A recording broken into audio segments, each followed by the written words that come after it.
Dan imam agar berniat menjadi imam. Kalau kita jadi imam mesti berniat menjadi imam supaya ia mendapatkan keutamaan. Apabila ia tidak berniat menjadi imam, maka salat kaum itu sah apabila mereka berniat makmum dan mereka mendapat keutamaan jamaah.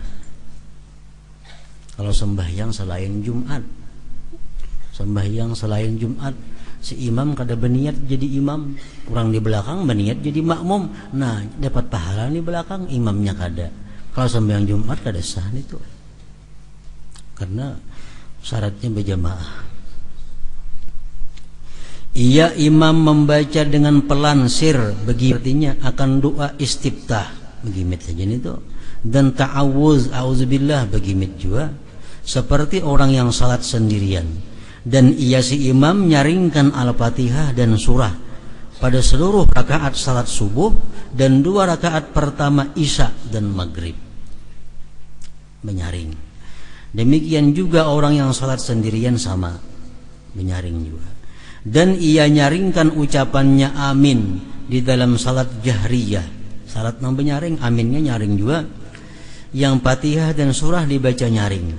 Demikian juga makmum membersamakan bacaan aminnya kepada bacaan amin imam. Jadi amin itu beimbai, makmum lawan imam, tidak mengiringinya. Rukun-rukun yang lain, bacaan-bacaan yang lain, makmum itu dianjurkan, diperintahkan supaya mengiringi imam. Nah kalau membaca amin, beimbai imam. Dan imam diam sejenak setelah fatihah agar napasnya kembali longgar, dan makmum membaca al-fatihah pada salat jahriyah. Salat jahriyah itu maghrib, isya, subuh, nang benyaring. Dan makmum membaca al-fatihah pada salat jahriyah pada diamnya imam ini, agar ketika imam membaca surat dapat didengarkannya. Jadi begitu tuntung amin berdarau, imam berdiam dulu. Imam berdiam gunanya apa? Supaya jangan lapar sama jam. Nang kedua memberi kesempatan makmum membaca fatihah. Yang ketiga gunanya begitu imam kena membaca surah, makmum kawa mendengari surah. Makmum kawa mendengari surah karena bacaan Fatihah sudah tuntung bagi si makmum itu. Makmum tidak membaca surah pada salat jahriyah kecuali apabila ia tidak mendengar suara imam. Makmum kada usah membaca surah kecuali kada mendengar nyoko jauhan lawan imam, bemek kada, jadi di belakang kada mendengar bacaan imam. Nah makmum sunat juga membaca surah, sunat membaca surah. Dan imam membaca sami Allahu liman hamidah, artinya semoga Allah mendengar orang yang memujinya ketika ia mengangkat kepalanya dari rukuk. Demikian juga makmum. Mazhab Syafi'i macam itu. Imam sami Allahu liman hamidah, makmum pun sami Allahu liman hamidah juga. Nah, ada mazhab lain kalau berjamaah makmum kada usah sami Allah, Rabbana lakal hamdu aja langsung. Begitu imam sami Allahu liman hamidah, makmum Rabbana lakal hamdu. Nah, itu mazhab lain pada Syafi'i. Kalau mazhab Syafi'i sama, imam baca sami Allah, bangkit dari rukuk, makmum demikian pula sami Allahu liman hamidah. Imam tidaklah menambah atas 3 kali dalam tasbih ruku dan sujud, cukup 3 kali. Dan dalam tasyahud awal setelah ucapannya Allahumma salli ala Muhammad wa ala ali Muhammad, yang menambah lagi pada itu. Tasyahud awal itu paling banyak sudah bacaannya ingat Allahumma salli ala Muhammad wa ala ali Muhammad. Artinya semoga Allah melimpahkan rahmat atas Muhammad dan keluarga Muhammad. Imam tidaklah menambah apapun. Pada 2 rakaat yang terakhir, imam mencukupkan dengan al-fatihah dan ia tidak memperpanjang atas kaum. Kada usah bersurah lagi. Rakaat ketiga keempat itu kada ada lagi surah. Pertama kedua aja bersurah sesudah fatihah. rakaat ketiga, keempat Fatihah aja.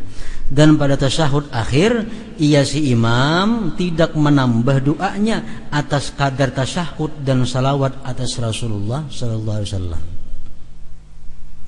Jadi si imam ini kena membaca doa dalam tasyahud itu jangan panjang melebihi daripada tasyahudnya. Kalau sembahyang sorangan kada jadi masalah. Doa imam tasyahud itu sepanjang-panjangnya kada apa-apa. Ketika salam si imam, ia berniat membaca salam atas kaum dan malaikat, dan kaum itu berniat menjawabnya dengan ucapan salam mereka. Imam itu bertetap sesaat sehingga manusia selesai salam, dan ia menghadap mereka dengan wajahnya. Yang lebih utama adalah ia tetap jika di belakang kaum laki-laki terdapat kaum perempuan, agar kaum perempuan itu pergi sebelum imam. Jadi amun imam ini di belakangnya ada jamaah bini-bini, imam berdiam dulu di tempat penyembayangannya, sementara binian bulikan pada hulu.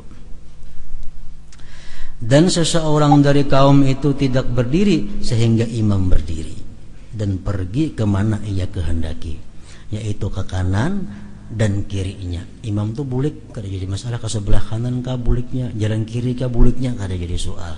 Misalnya lawang ini buting nah kiri kanan, imam buliknya nak lawang mana terserah aja nih tuh. Sedangkan kanan itu lebih saya sukai, ujar Imam Ghazali.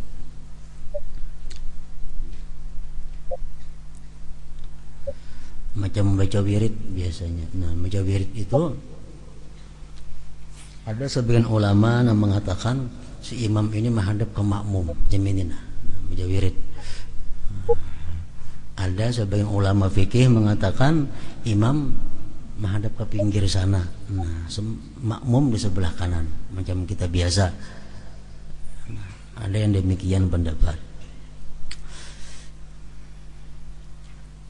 Imam tidak mengkhususkan doa untuk dirinya dalam kunut subuh, tetapi ia mengucapkan Allahumma hdina.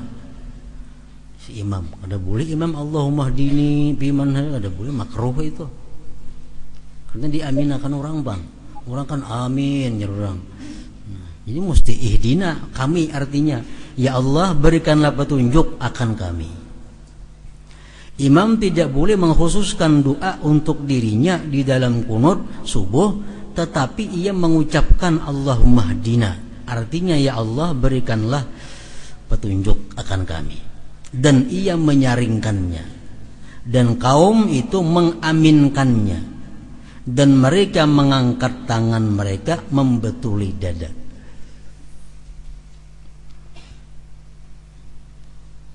Dan imam tidak mengusap wajahnya ketika selesai berdoa.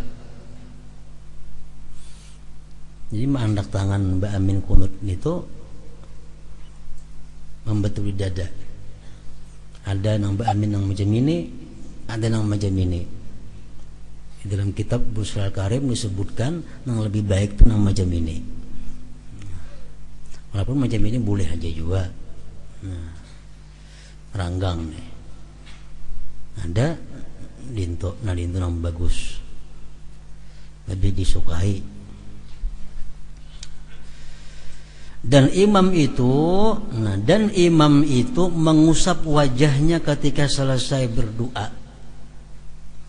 Ini pendapat Imam Ghazali ini kada diakui oleh kebanyakan ulama-ulama.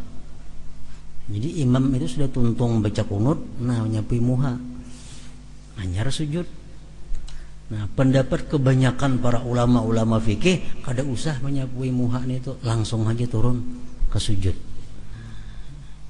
Dan imam itu mengusap wajahnya ketika selesai berdoa. Lain doa-doa nang di luar sembahyang. Nah, itu disunatakan mengangkat dua tangan, tuntung doa disunatakan pulang menyapuakannya ke muha. Jangan kada sampai ke sini kada usah ngit muha aja, sampai ke muha cukup. Imam Ghazali mengatakan imam pun demikian pula. Nah, ini pendapat Ghazali kalah, dianggap orang dhaif ampun sidin ini. Terdapat hadis yang dinukil tentang hal itu. Jika tidak, maka menurut qiyas untuk tidak mengangkat tangan seperti pada akhir tasyahud akhir. seperti pada tasyahud, pada akhir tasyahud gitu.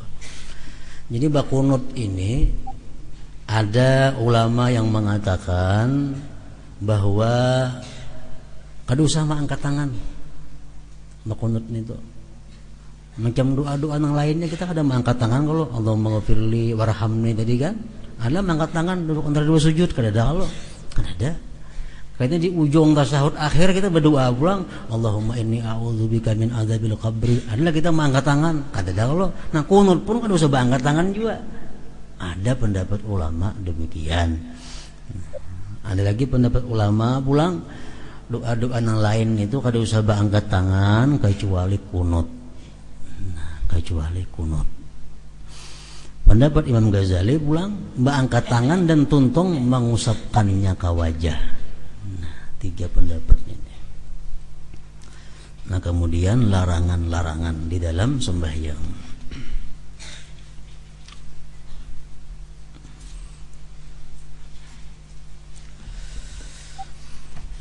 Dalam zikri fa'alam annahu la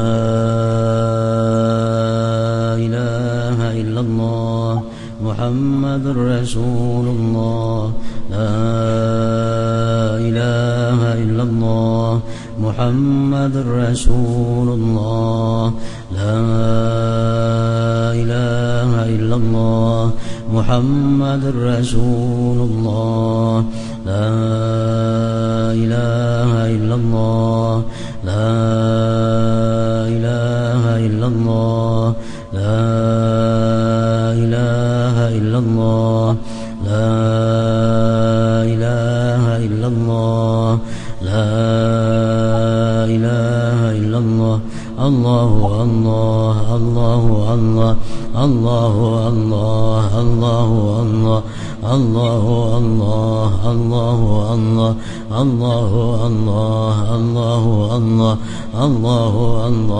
Allahu Allah Allahu Allah Allahu Allah Allahu Allah la ilaha illallah Muhammadur Rasulullah la ilaha illallah Muhammadur Rasulullah la ilaha illallah Muhammadur Rasulullah la ilaha illallah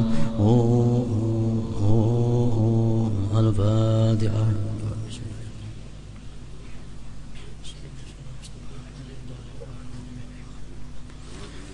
ويا أيها الراجون منه شفاعة صلوا عليه وسلموا